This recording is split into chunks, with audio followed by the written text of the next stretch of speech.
everyone, I'm Megan with Voice of Ballroom, and we're here today with John DePalma, the Voice of Ballroom Dancing. How are you today? I'm great, Megan. How are you? I'm good, thank you. Thanks for having me. Yeah, absolutely. So John is actually the MC at America's most prestigious competitions, and he was on America's Ballroom Challenge, a show that aired on PBS.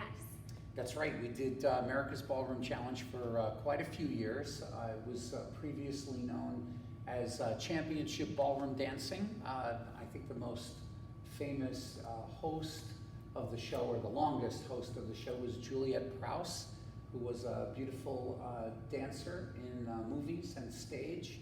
And we went off the air in 2000 and then came back in 2005 as America's Ballroom Challenge. And it was a 5-week competitive series with a grand championship at the end, and it was really exciting. It was Very really cool. great. That's awesome. Yeah. So why don't you tell us a little bit how you got into ballroom dancing? I really got into ballroom dancing as an accident.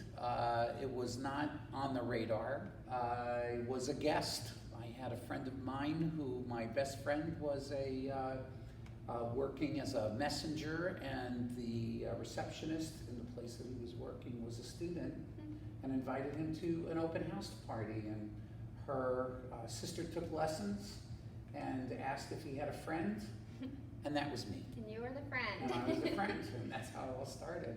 So how many competitions would you say you MC a year? I MC about 32 events Wow. a year. Wow, so quite a Between few. between 28 and 32, depending on how the calendar falls. Because there's a lot of competitions. There's over 96 on the competition calendar, and some years they overlap, with each other. So, Wow. yeah. And then you also own a few competitions, isn't that correct? Yes, there's 2 events that I own. My wife, Mary Ann Nicole, and I are the organizers of an event called the Capital Dance Sport Championships, which is coming up very soon, Yeah, August really 22nd, so it's not that far away.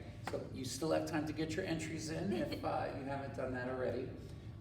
It's a championship event, and it's held annually at the 3rd weekend in August in the Washington, D.C. area. We're in Alexandria, Virginia, and it's a 4-day event, and it's great dancing and very exciting, and the kind of like the last hurrah on the East Coast before the United States Championships. So.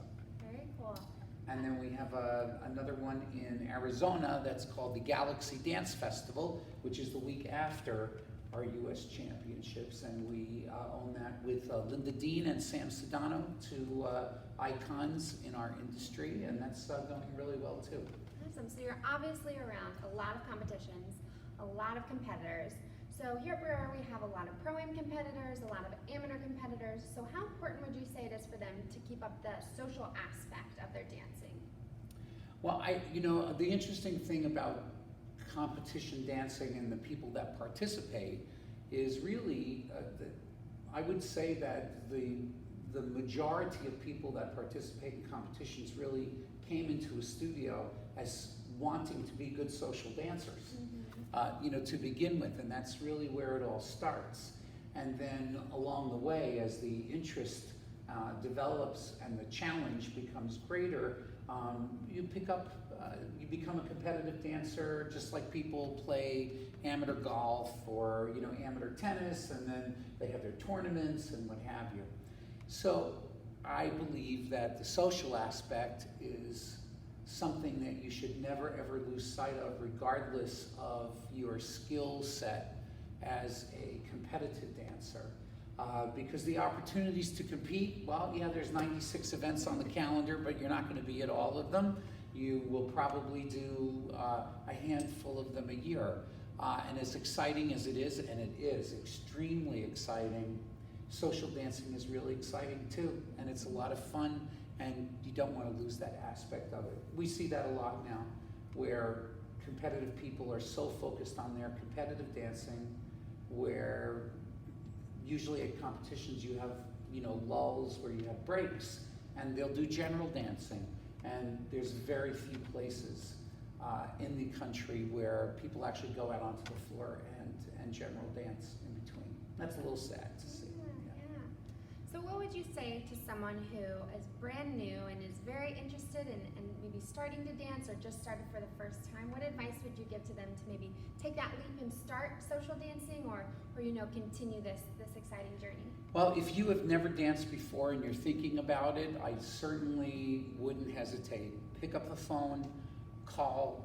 Now that we have, the internet, it's very, very easy to do your research. There's lots of different studios, independent schools like the Voice Ballroom that are well organized in a beautiful environment, to be in, a great staff of teachers that make the learning fun and easy, and that's exactly what it should be. It should be fun and it should be easy, because those are the things that are going to keep you coming back.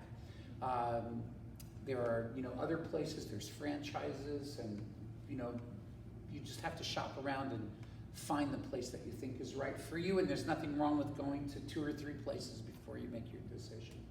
Very cool. And then what advice would you have for our students here at Briora? You have such a wealth of knowledge. Do you have any advice for our students?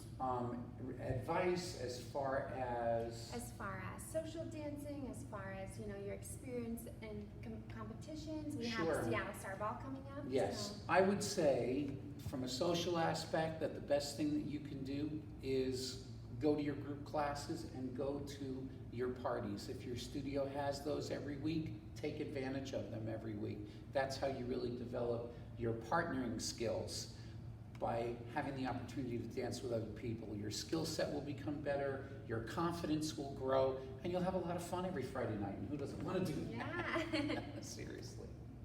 Awesome. Well, thank you so much for being here today, John. We love having you here at Briora. Thank you very much, Megan. I look forward to seeing you again.